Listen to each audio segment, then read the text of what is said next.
창세기 10장. 노아의 아들 셈과 함과 야펫의 족보는 이러하다. 홍수가 있은 뒤에 그들에게서 자식들이 태어났다. 야펫의 아들은 고메르, 마곡, 마다이, 야완, 투발, 메색, 티라스이다. 고메르의 아들은 아스크나즈, 리팟, 토가르마이고 야완의 아들은 엘리사, 타르시스, 키팀, 도다님이다. 이들에게서 바닷가 민족들이 퍼져나갔다. 이들이 지방과 각 언어와 시족들과 민족에 따라 본 야펫의 자손들이다. 함의 아들은 에티오피아, 이집트, 풋, 가나안이다. 에티오피아의 아들은 스바, 하윌라, 삽타, 라아마, 삽트카이다. 라아마의 아들은 세바와 드단이다. 에티오피아는 니무롯을 낳았는데 그가 세상의 첫 장사이다. 그는 주님 앞에도 알려진 용감한 사냥꾼이었다. 그래서 니무롯처럼 주님 앞에도 알려진 용맹한 사냥꾼이라는 말이 생겼다. 그의 왕국은 시나르 지방의 바벨과 에렉과 아카드와 칼레에서 시작되었다. 그는 그 지방을 떠나 아시리아로 가서 니네베와 르호봇 이루와 켈라를 세우고 니네베와 큰 성읍 켈라 사이에 레센을 세웠다. 이집트는 루두인, 아나민, 르하빈, 납투인, 파트로스인, 후에 필리스티아족이 나온 카슬루인, 캅토르인을 낳았다. 가나안은 맏아들 시돈, 히타이트, 여부스족, 아모리족, 기르가스족, 히위족, 아르케족, 신족, 아르와족, 체메르족, 하마족을 낳았다. 그 뒤에 가나안족의 씨족들이 사방으로 흩어져 나갔다. 가나안족의 경계는 시돈에서 그라르 쪽으로 가자까지 이르고 소돔과 고모라와 아드마와 츠보임 쪽으로는 레사에 이르렀다. 이들이 시족과 언어와 지방과 민족에 따라 본 함의 자손들이다. 셈에게서도 자식들이 태어났는데 그는 에베르의 모든 아들들의 조상이며 야펫의 맏형이다. 셈의 아들은 엘람, 아시리아, 아르팍삿, 루두, 아람이다. 아람의 아들은 우츠, 훌, 게테르, 마스이다. 그리고 아르팍삿은 셀라흐를 낳고 셀라흐는 에베르를 낳았다. 에베르에게서는 아들 둘이 태어났는데 한 아들의 이름은 펠렉이다. 그의 시대에 세상이 나뉘었기 때문이다. 그 동생의 이름은 욕탄이다. 욕탄은 알모닷, 셀렙, 하차르마웻, 예라, 하도람, 우잘, 디클라, 오발, 아비마엘, 세바, 오피르, 하윌라, 요밥을 낳았다. 이들이 모두 욕탄의 아들들이다. 그들의 거주지는 메사에서 동부 산악 지방인 스파르 쪽까지였다. 이들이 시족과 언어와 지방과 민족에 따라 본 셈의 자손들이다. 이것이 민족 계보에 따라 본 노아 자손들의 시족들이다. 홍수가 있은 뒤에 이들에게서 민족들이 세상으로 갈라져 나갔다. 11장 바벨탑. 온 세상이 같은 말을 하고 같은 낱말들을 쓰고 있었다. 사람들이 동쪽에서 이주해 오다가 시나르 지방에서 한 벌판을 만나 거기에 자리 잡고 살았다. 그들은 서로 말하였다. 자, 벽돌을 빚어 단단히 구워내자. 그리하여 그들은 돌 대신 벽돌을 쓰고 진흙 대신 역청을 쓰게 되었다. 그들은 또 말하였다. 자, 성읍을 세우고 꼭대기가 하늘까지 닿는 탑을 세워 이름을 날리자. 그렇게 해서 우리가 온 땅으로 흩어지지 않게 하자. 그러자 주님께서 내려오시어 사람들이 세운 성읍과 탑을 보시고 말씀하셨다. 보라, 저들은 한결의이고 모두 같은 말을 쓰고 있다. 이것은 그들이 하려는 일의 시작일 뿐 이제 그들이 하고자 하는 것은 무엇이든 못할 일이 없을 것이다. 자, 우리가 내려가서 그들의 말을 뒤섞어 놓아 서로 남의 말을 알아듣지 못하게 만들어버리자. 주님께서는 그들을 거기에서 온 땅으로 흩어버리셨다. 그래서 그들은 그 성읍을 세우는 일을 그만두었다. 그리하여 그곳의 이름을 바벨이라 하였다. 주님께서 거기에서 온 땅의 말을 뒤섞어 놓으시고 사람들을 온 땅으로 흩어버리셨기 때문이다. 셈에서 아브라함까지. 셈의 족보는 이러하다.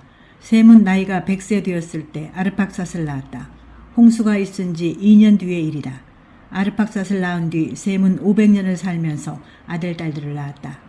아르팍삿은 35세에 셀라흐를 낳았다. 셀라흐를 낳은 뒤 아르팍삿은 403년을 살면서 아들, 딸들을 낳았다. 셀라흐는 30세에 에베르를 낳았다. 에베르를 낳은 뒤 셀라흐는 403년을 살면서 아들, 딸들을 낳았다. 에베르는 34세 되었을 때 펠렉을 낳았다. 펠렉을 낳은 뒤 에베르는 430년을 살면서 아들, 딸들을 낳았다. 펠렉은 30세 되었을 때 루우를 낳았다.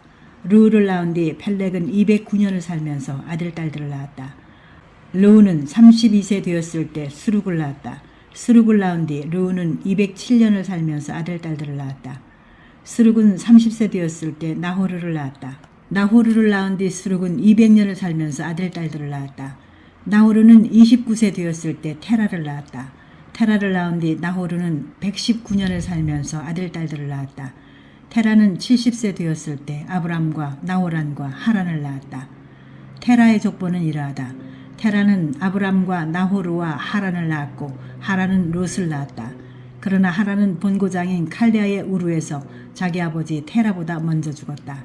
아브람과 나호르가 아내를 맞아들였는데 아브람의 아내 이름은 사라이고 나호르의 아내 이름은 밀카였다. 밀카는 하란의 딸로서 이스카와 동기간이었다. 사라이는 임신하지 못하는 몸이어서 자식이 없었다. 테라는 아들 아브람과 아들 하란에게서 난 손자 롯과 아들 아브라함의 아내인 며느리 사라이를 데리고 가나안 땅으로 가려고 칼데의 우르를 떠났다. 그러나 그들은 하란에 이르러 그곳에 자리 잡고 살았다. 테라는 205년을 살고 하란에서 죽었다. 아브람이 부르심을 받다. 12장. 주님께서 아브람에게 말씀하셨다. 내 고장과 친족과 아버지의 집을 떠나 내가 너에게 보여줄 땅으로 가거라. 나는 너를 큰 민족이 되게 하고 너에게 복을 내리며 너의 이름을 떨치게 하겠다. 그리하여 너는 복이 될 것이다. 너에게 축복하는 이들에게는 내가 복을 내리고 너를 저주하는 자에게는 내가 저주를 내리겠다. 세상의 모든 종족들이 너를 통하여 복을 받을 것이다. 아브람은 주님께서 이르신 대로 길을 떠났다. 롯도 그와 함께 떠났다. 아브람이 하란을 떠날 때 그의 나이는 75살이었다. 아브람은 아내 사라이와 조카 롯과 자기가 모은 재물과 하란에서 얻은 사람들을 데리고 가나안 땅을 향하여 길을 나서 마침내 가나안 땅에 이르렀다. 아브람은 그 땅을 가로질러 스켐의 성소 곧 모래의 참나무가 있는 곳에 다다랐다. 그때 그 땅에는 가나안족이 살고 있었다. 주님께서 아브람에게 나타나 말씀하셨다. 내가 이 땅을 너의 후손에게 주겠다. 아브람은 자기에게 나타나신 주님을 위하여 그곳에 제단을 쌓았다. 그는 그곳을 떠나 베텔 동쪽의 산악지방으로 가서 서쪽으로는 베텔이 보이고 동쪽으로는 아이가 보이는 곳에 천막을 쳤다. 그는 그곳에 주님을 위하여 제단을 쌓고 주님의 이름을 받들어 불렀다. 아브람은 다시 길을 떠나 차츰차츰 네겝 쪽으로 옮겨갔다. 이집트로 간 아브람. 그 땅에 기근이 들었다. 그래서 아브람은 나그네 살이 하려고 이집트로 내려갔다. 그 땅에 든 기근이 심하였기 때문이다. 이집트에 가까이 이르렀을 때 그는 자기 아내 사라이에게 말하였다. 여보, 나는 당신이 아름다운 여인임을 잘 알고 있어. 이집트인들이 당신을 보면 이 여자는 저자의 아내다 하면서 나는 죽이고 당신은 살려둘 것이오. 그러니 당신은 내 누이라고 하시오. 그래서 당신 덕분에 내가 잘 되고 또 당신 덕택에 내 목숨을 지킬 수 있게 해주시오. 아브라함이 이집트에 들어갔을 때 이집트인들이 보니 과연 그 여자는 매우 아름다웠다. 파라오의 대신들이 사라이를 보고 파라오 앞에서 그 여자를 칭찬하였다. 그리하여 그 여자는 파라오의 궁전으로 불려갔다. 파라오는 사라이 때문에 아브라함에게 잘해주었다. 그래서 그는 양과 소와 순하기, 남종과 여종, 암나귀와 낙타들을 얻게 되었다. 그러나 주님께서는 아브라함의 아내 사라이의 일로 파라오와 그 집안에 여러 가지 큰 재앙을 내리셨다. 파라오가 아브라함을 불러 말하였다.